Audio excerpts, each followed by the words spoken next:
Incluso durante la Primera Guerra Mundial, los médicos se sentían obligados a sentarse impotentes viendo cómo sus pacientes morían de tuberculosis, cólera o neumonía. Finalmente, en 1928, el científico inglés Alexander Fleming cambió el mundo cuando descubrió que un moho, que había crecido en un cultivo de su laboratorio, había matado a todas las bacterias que había a su alrededor. Había descubierto la penicilina. Este extraordinario medicamento, el primer antibiótico, acabaría con muchas de las enfermedades más temibles del mundo. Pero desgraciadamente resultó inútil contra la tuberculosis. Cuando finalmente se encontró una cura para la temible enfermedad, la controversia que rodeó su descubrimiento se convertiría en una horrible batalla por la fama, el dinero e incluso el premio Nobel. La historia comienza de forma inocente en un pequeño laboratorio agrícola de la Universidad de Rutgers, en New Jersey. El personaje principal era un inteligente pero tiránico inmigrante ruso llamado Selman Waksman. En aquellos días existían el profesor y equipos de investigación, como en Europa. Y todo el mundo respetaba al profesor que dirigía todos los proyectos. Era como un dios y todo el mundo le debía respeto. Waksman perseguía la obsesión de su vida, estudiar los microbios del suelo. Y lejos de buscar medicamentos maravillosos, su misión era mejorar la agricultura. Pero con el descubrimiento de la penicilina, vio el futuro. Waksman quedó muy impresionado al saber de la penicilina porque funcionaba y pensó, vamos a enseñar a esos ingleses. Estaba convencido de que la cura para la tuberculosis y otras enfermedades que la penicilina no podía erradicar se encontraba en el mismo suelo que había pasado la vida estudiando. Él y su equipo comenzaron una larga y tediosa búsqueda. Lo que intentaban hacer era aislar diferentes tipos de microorganismos que produjeran una sustancia química que matase a otros microorganismos. Un grupo de alumnos graduados trabajaban en el laboratorio de Waksman y dos de ellos tendrían un papel esencial en lo que estaba a punto de ocurrir. Uno se llamaba Albert Schatz. Albert Schatz era claramente un alumno graduado muy trabajador. A menudo se quedaba tarde por las noches o dormía en el laboratorio. Lo investigaba todo, sin importar lo que fuese. El otro graduado era una joven llamada Elizabeth Bewley. Mi madre trabajó mucho para Waksman. Ella era su técnico jefe y una persona sumamente ordenada y meticulosa. En aquel tiempo, en los años 40, no había muchas mujeres trabajando en el campo científico. Waksman y sus alumnos pasaron los 3 años siguientes investigando nuevos antibióticos.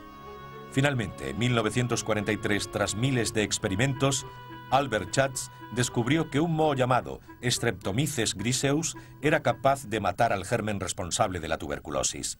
Y a partir de él aislaron un medicamento al que llamaron streptomicina.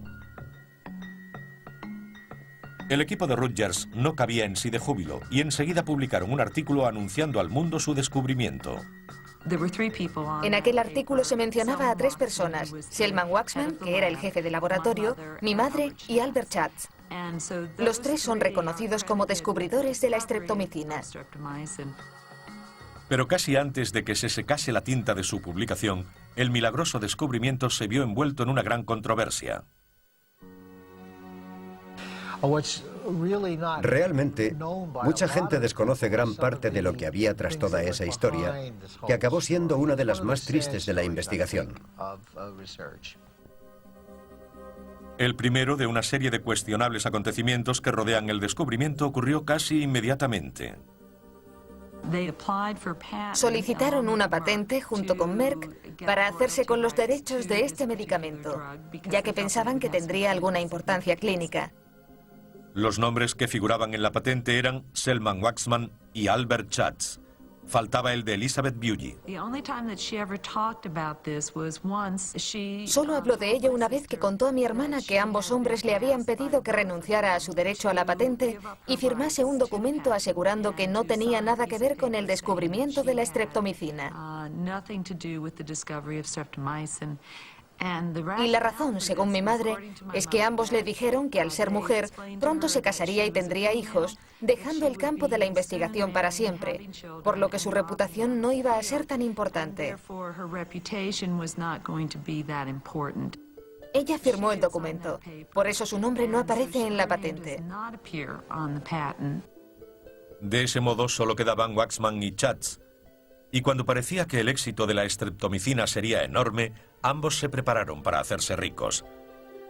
Sin embargo, en 1946, en un acto de aparente desinterés, Waxman propuso a Schatz donar los derechos a la universidad.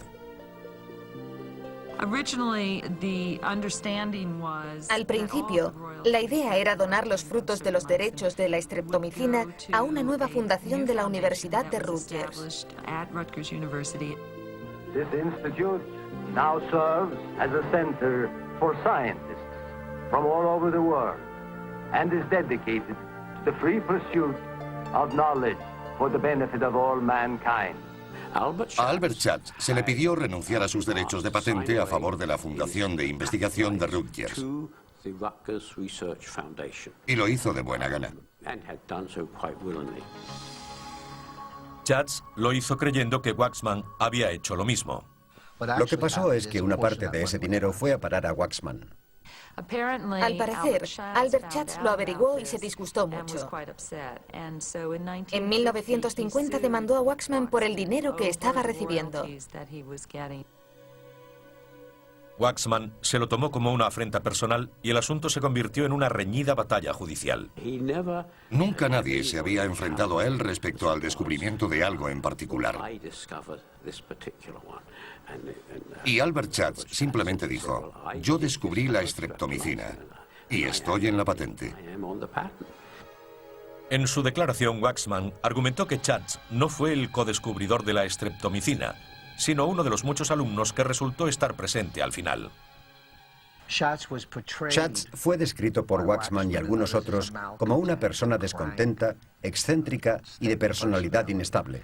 Algo bastante injusto porque, en mi opinión, se merecía el mismo reconocimiento en el desarrollo de la estreptomicina. Schatz salió victorioso. En un innovador veredicto, Waxman fue obligado a reconocerlo como codescubridor del medicamento e indemnizarlo con $125.000 más los derechos de la patente. El tribunal también dictaminó la compensación económica a todos aquellos trabajadores asociados con el descubrimiento. Mi madre fue una de esas personas que recibieron el 3% de los derechos. Aunque su nacimiento quedó empañado por la codicia y el escándalo, la estreptomicina logró salvar incontables vidas. Era el mayor asesino que el mundo había conocido y finalmente había medios para atacarlo, algo que muchos jamás habrían creído posible. Al final, aquel hecho pareció eclipsar la controversia del principio, y en 1952 Selman Waxman, y solo Waxman, fue galardonado con el Premio Nobel de Medicina. Refiriéndose al trabajo de toda una vida y el descubrimiento de la estreptomicina, el Comité Nobel afirmó: como médicos, lo consideramos uno de los más grandes benefactores de la humanidad.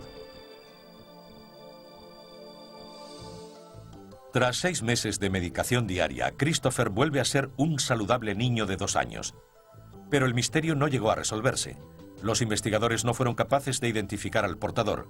No obstante, hasta que se descubra una vacuna segura y eficaz contra la tuberculosis, ellos siguen siendo la última y mejor defensa contra la propagación de esta terrible enfermedad.